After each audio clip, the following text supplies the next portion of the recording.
Anemia and its Connections to Inflammation in Older Adults. Esse é um trabalho composto pela Isadora, pela Jennifer, pela Martina, pela Michelle e também pela Rafaela. Traduzindo esse título, ele é basicamente a conexão que tem as inflamações em adultos com a anemia. Alguns dados importantes é que 12% da nossa comunidade está acometida com a anemia, tendo em vista que 40% deles estão hospitalizados e 47% estão em casas de repouso. No geral, 1/3 destes estão com alguma deficiência nutricional, 1/3 estão em um estado pró-inflamatório subclínico crônico de doença renal crônica e 1/3 sofre de anemia, só que daí com uma etiologia desconhecida. Com isso, é crucial a gente entender melhor a fisiopatologia da anemia em pessoas mais velhas, tendo em vista que ela contribui para uma fragilidade, tendo em vista que o oxigênio não chega nos músculos, tendo tontura, né? E também as quedas, já que a pessoa tem uma pressão mais baixa. Com isso, também tem um declínio cognitivo e também da capacidade funcional da pessoa e também um maior risco da mortalidade. Mas por que essa inflamação pode causar anemia? Então, uma inflamação, quando a gente está com alguma bactéria dentro do nosso corpo ou algum outro patógeno, o nosso fígado ele é avisado para liberar essas epicidinas, onde elas basicamente seguram o ferro do nosso corpo. Elas seguram o ferro do nosso corpo, pois as bactérias que estão causando essa inflamação aumentam ou crescem com esse ferro. Portanto, o nosso fígado, ele retém ali, as epicidinas, elas retêm o ferro, onde nem a gente consegue absorver, nem as bactérias. Portanto, a gente tem um caso clínico de anemia e também as bactérias não conseguem aumentar de tamanho com elas. Mas quais são os efeitos adversos ao sistema hematológico? Primeiro é a deficiência do ferro, como já foi falado, onde ele traz a fadiga, a queda de pressão, entre outros. Tem também a diminuição da produção de eritropoetina, que é um hormônio que estimula a produção de glóbulos vermelhos, porém, durante a inflamação, a produção dela cai. Então, a medula óssea produz menos células do sangue. Acontece também o aumento da fagocitose de eritrócitos pelos macrófagos hepáticos, onde os glóbulos vermelhos podem ser destruídos mais cedo pelo fígado por conta dos macrófagos que acreditam que eles são células perigosas, então elas são comidas.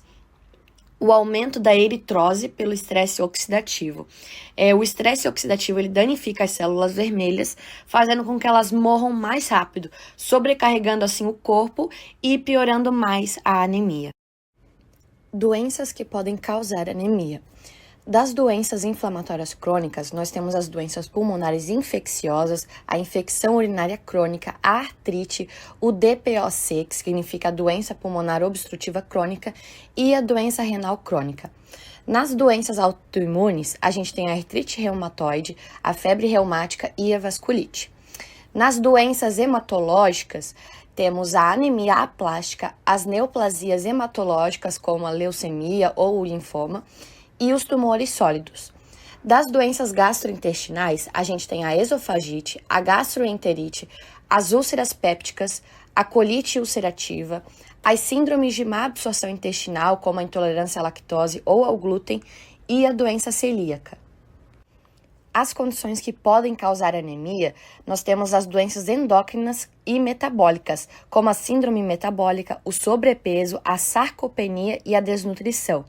Já a anemia induzida por medicamentos, eles podem ocorrer a partir dos antibióticos, dos anti-inflamatórios não esteroidais, da quimioterapia e da radioterapia. Das deficiências nutricionais, a gente tem as vitaminas B12, a vitamina D, os minerais como ferro, zinco e cobre. Na hematologia clínica, vemos os seguintes parâmetros alterados. A hemoglobina, que é a proteína do sangue que carrega oxigênio. Quando está baixa, indica anemia. O Red Cell Distribution Width mede a variação do tamanho das hemácias. Alto significa que as células estão com tamanho muito diferentes, que é comum em alguns certos tipos de anemia. O volume crepuscular médio mostra o tamanho médio das hemácias. Se for baixo, anemia microcítica, que são hemácias pequenas. Se alto, é a anemia macrocítica, que são hemácias grandes. A hemoglobina corpuscular média é a quantidade média de hemoglobina em cada hemácia. Se baixo, pode indicar anemia ferropriva, que é por falta de ferro. A concentração de hemoglobina corpuscular média é o quão concentrada está a hemoglobina dentro das hemácias.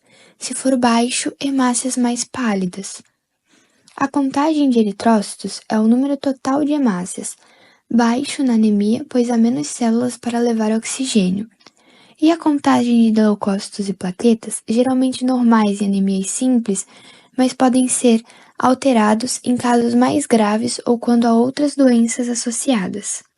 Na bioquímica clínica, vemos os seguintes marcadores associados. A hemoglobina, que como visto no slide anterior, é a proteína que carrega oxigênio no sangue, baixa na anemia.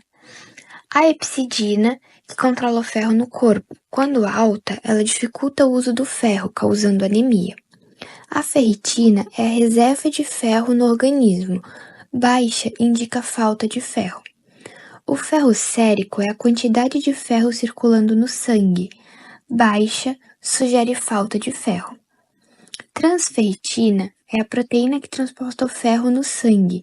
Aumenta quando o corpo está com pouco ferro.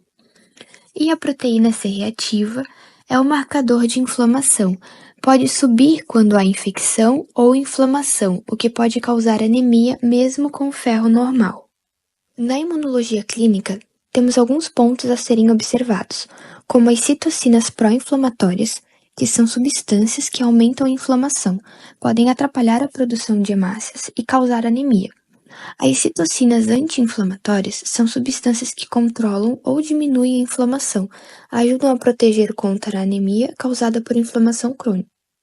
As dosagens de imunoglobulinas medem as defesas do corpo, os anticorpos. Alterações podem indicar doenças que causam ou agravam a anemia. A ativação de macrófagos. Os macrófagos são células que comem, entre aspas, micróbios e células velhas. Se muito ativados, podem destruir mais hemácias, causando anemia.